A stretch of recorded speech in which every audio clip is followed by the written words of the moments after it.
आणि थेट जाऊयात छावा चित्रपटाचे दिग्दर्शक लक्ष्मण उतेकर सध्या बोलतात।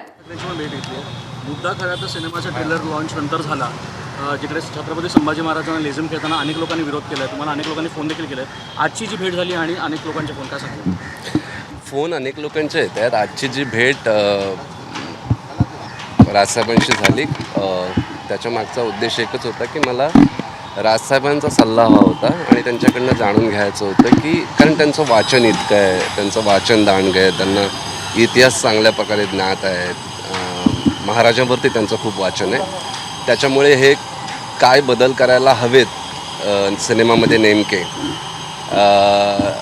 हे मी त्यांच्याकडनं जाणून घेतलं आणि या चर्चेतनं त्यांनी मला काही सूचना केल्यात आणि त्या अगदी खूपच व्हॅल्युएबल आणि खूपच चांगल्या सूचना आहेत आणि खूपच छान प्रकारे त्यांनी गायडन्स दिलं आहे। त्याबद्दल राजसाहेबांचे खूप खूप धन्यवाद। अमेय खोकर साहेब सोबत आहेतच। काही सीन्स डिलीट होणार का? कारण ज्या सीनवरून हा सगळा वाद होतोय, लेझिम खेळतानाचे जे दृश्य आहेत ते तुम्ही सिनेमाच्या हो, ते आम्ही डिलीट करणार। त्याच्याबद्दलच राजसाहेबांनी तोच सल्ला दिला आहे मला आणि डेफिनेटली त्याच्या मागे कुणाच्याही भावना दुखावण्याचा हे नव्हतं, इंटेन्शन नव्हतं। पण जर त्याच्यामुळे इनडायरेक्टली जर कोणाच्या भावना दुखावत असतील किंवा कोणाला असं वाटत असेल की आपले राजे असे नाचत नसतील किंवा नसले तर डेफिनेटली, कारण तो फिल्मचा काही मोठा भाग नाही आहे, तो एक छोटासा भाग आहे, त्याच्यामुळे डेफिनेटली आम्ही तो डिलीट करू। हिंदी चित्रपट येतोय, जगाला इतिहास छत्रपती संभाजी महाराजांचा कळणार आहे, तर संभाजीराजे आणि उदयनराजे भोसले यांचं असं म्हणणं आहे की काही इतिहासकारांसोबत सुद्धा आपण चर्चा करायला हवी किंवा स्क्रीनिंग ठेवायला हवं। ती करणार आहोत आणि ती स्क्रीनिंगही आहे। मला फक्त एवढंच कळकळीने सांगायचं आहे की हा चित्रपट बनवण्यामागचा उद्देश, आमच्या संपूर्ण टीम गेली 4 वर्ष ह्याच्यावर रिसर्च करते आणि एवढा मोठा सिनेमा बनवण्यामागचं कारण एवढंच आहे की छत्रपती संभाजी महाराज काय होते हे अख्ख्या जगाला कळू देत। तो किती मोठा योद्धा होता, किती महान राजा होता, हे सगळ्या जगाला कळायला हवं आणि म्हणून हा चित्रपट बनवला आहे। पण जर अशा 1-2 गोष्टी जर त्याला गालबोट लावत असतील तर त्या डिलीट करायला आम्हाला काही हरकत नाही। संभाजीराजे यांनी म्हटलं तो की हा चित्रपट प्रदर्शित होण्यापूर्वी एकदा आम्हाला दाखवा। आम्ही दाखवणार आहोत। उतेकर सर, आतापर्यंत अनेक ऐतिहासिक चित्रपट आले, त्यामध्ये अशी दृश्य होती, त्यावर सुद्धा वाद निर्माण झालेले। मात्र छत्रपती शिवाजी महाराज आणि छत्रपती संभाजी महाराज यांच्यावरती जे आधारित चित्रपट आलेले त्यामध्ये अशी दृश्य कधीच नव्हते, तर तुम्ही ही दृश्य त्या सिनेमात ॲड करताना काय नेमकं विचार केलेला होता? तुम्हाला काय मेसेज द्यायचा होता? मला मेसेज द्यायचा होता, आपला संपूर्ण चित्रपट एक गोष्ट जाणून घ्यायला हवी की शिवाजी सावंतांची जी छावा कादंबरी आहे, त्या छावा कादंबरीवर हा चित्रपट आहे। म्हणजे इतिहासाला खूप वेगवेगळे पदर आहेत, त्याच्यामुळे नेमका हात कुठे घालायचा म्हणून आम्ही छावा ह्या कादंबरीचे ऑफिशियल राईट्स घेऊन त्या कादंबरीवर हा सिनेमा बनवला आहे। आता छावामध्ये लिहिलं आहे की छत्रपती संभाजी महाराज होळीच्या उत्सवामध्ये उत्सव साजरा करायचे, होळीमधनं नारळ, आगीतनं तो नारळ खिचून घ्यायचे। त्याच्यामुळे लेझिम आपला एक पारंपरिक खेळ आहे, असं नाही की त्याच्यामध्ये कुठले आजचे डान्स स्टेप्स आहेत किंवा असं काही महाराज करतायत की जेणेकरून आपल्याला लाज वाटावी।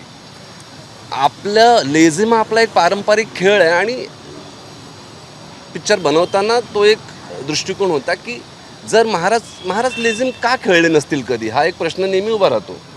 20 वर्षाचे ते होते त्यावेळेस, जेव्हा महाराजांनी बुऱ्हाणपूरवर हल्ला केला, बुऱ्हाणपूर जिंकलं आणि जेव्हा रायगडावर आले तेव्हा एक 20 वर्षाचा राजा खेळलाही असेल, म्हणजे त्याच्यात गैर काय असं मला वाटतं। पण जर लोकांच्या शिवप्रेमींच्या भावना दुखावत असतील तर तो लेझिम हा प्रकार चित्रपटापेक्षा मोठा नाही आहे, महाराजांपेक्षा मोठा नाही आहे आणि तो आम्ही नक्की डिलीट करू।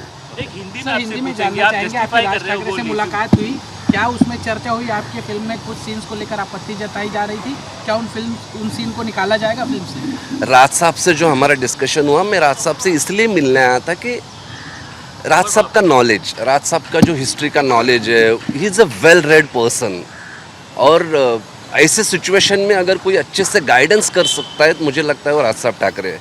और उन्होंने मुझे बहुत अच्छे से गाइडेंस किया, बहुत अच्छे से मुझे ये समझाया है कि अगर वो सीन नहीं भी होता तो फिल्म में कुछ फ़र्क नहीं पड़ता, क्योंकि ब्रॉड इंटेंशन ये है कि ये फिल्म लोगों तक पहुंचनी चाहिए।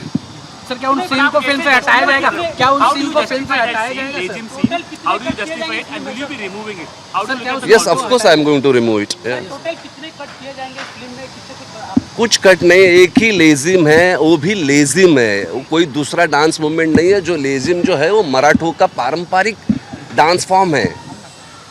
महाराज खेल सकते हैं ऐसा हम पूरे टीम को लगा था, क्योंकि क्यों नहीं खेल सकते, लेकिन अगर उस वजह से लोगों की भावनाएं उसके ऊपर असर हो रहा है या फिर हम किसी को हर्ट कर रहे हैं तो वो बिल्कुल निकल जाएगा, क्योंकि वो एक इंडिविजुअल सीक्वेंस है, तो उसमें कोई फिल्म को हार्म नहीं होगा।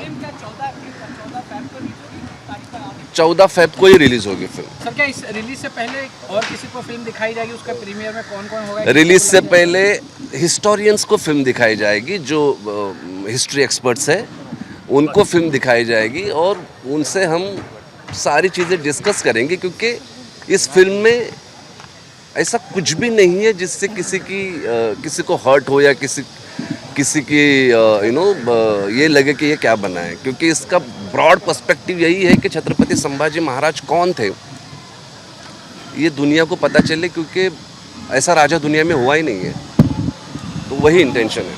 Thank you. चलिए, धन्यवाद। तर या चित्रपटामधल्या काही भागांवरती आक्षेप घेण्यात आलेला होता, काही दृश्यांवरती, आणि तो भाग चित्रपटामध्ये फारसा काही मोठा नाही, त्यामुळे तो वगळला जाईल असं वक्तव्य दिग्दर्शकांनी केलेलं आहे। एबीपी माझा, उघडा डोळे बघा नीट।